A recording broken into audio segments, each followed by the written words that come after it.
It's kind of a coronavirus slash vaccination update show on the Lynne Hayes Freeland Show. Dr. Rhonda Moore Johnson is my guest.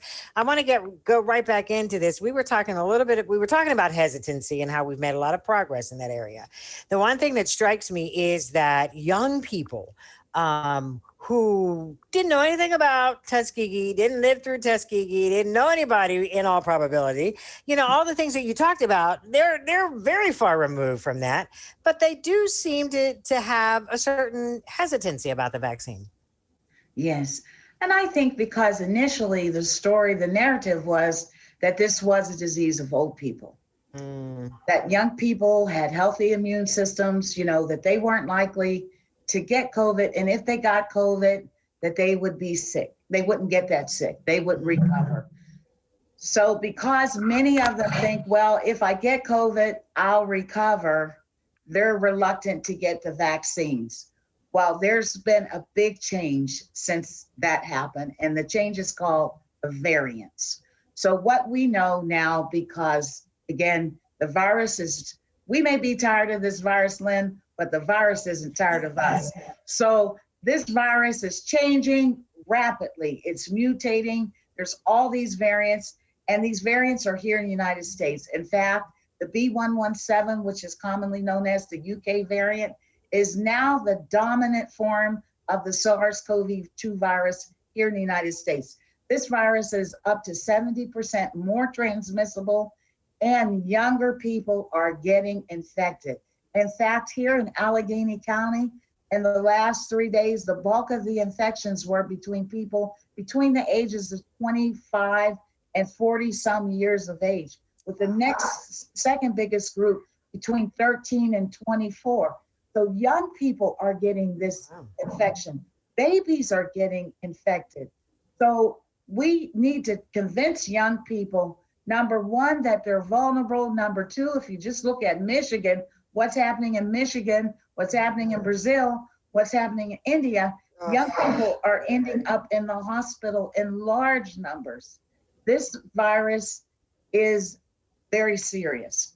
We must never forget that this virus can infect your brain, your heart, your lungs, your kidneys, your gastrointestinal tract, your blood vessels. And then after, if you were lucky enough to recover, 10 to 30% of people have what's called this post-COVID syndrome, the long haul syndrome. And a lot of these people are young people who are going to be left with chronic diseases to manage for a long period of their life.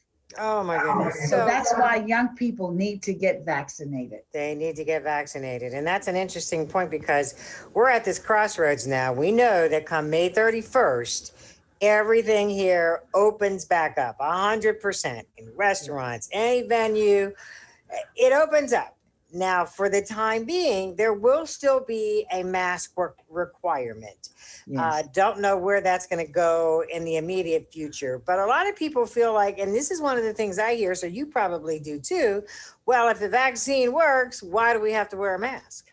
Yes, we still have to wear a mask because there's still a lot of virus out there.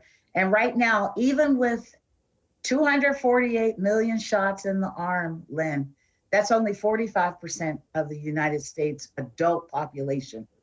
That's adults. We have a lot of groups that haven't been vaccinated. People in, hard to reach communities, communities of color, rural communities, young people. We still have, and adults. We're not really talking about this demographic, but almost 50% of Republicans say that they are not going to be vaccinated. Right. And then we have this group of evangelical Christians that don't believe they should be vaccinated.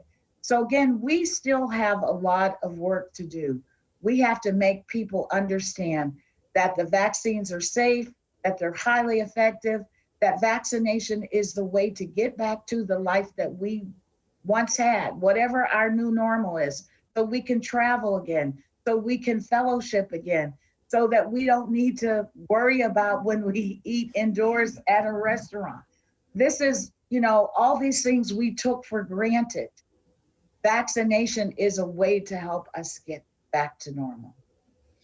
And on that note, whatever normal is, it is going to be a new normal, correct? It'll be a new normal. It's Yes. not ever going to be like it was before. COVID is here to stay. This virus is here to stay. But what we hope we can do is what we can help, we can manage it. Right now, we haven't done a good job at managing it.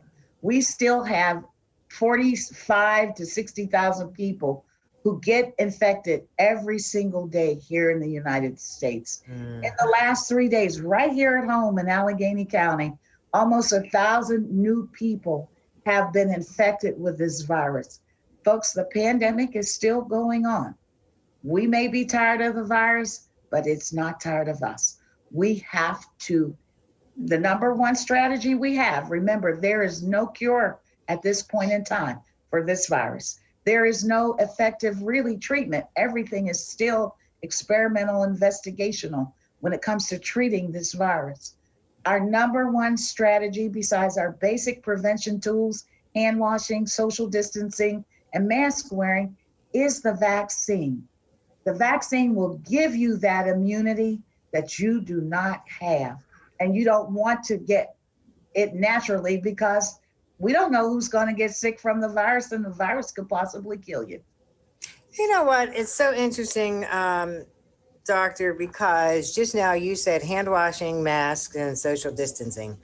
It's been a while since I've heard anyone talk about hand washing.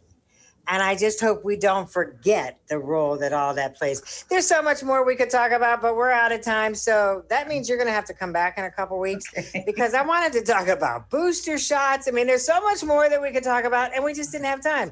So if you don't mind, I'm going to give you a call and we're going to figure out another date where you can come back. I always answer your call, Lynn. Thank you so much. Thank you so much. We'll take a commercial break. When we come back, a couple of reminders about Election Day, which is coming up. We'll talk about that in just a minute when the Lynne Hayes Freeland Show continues. Don't go away.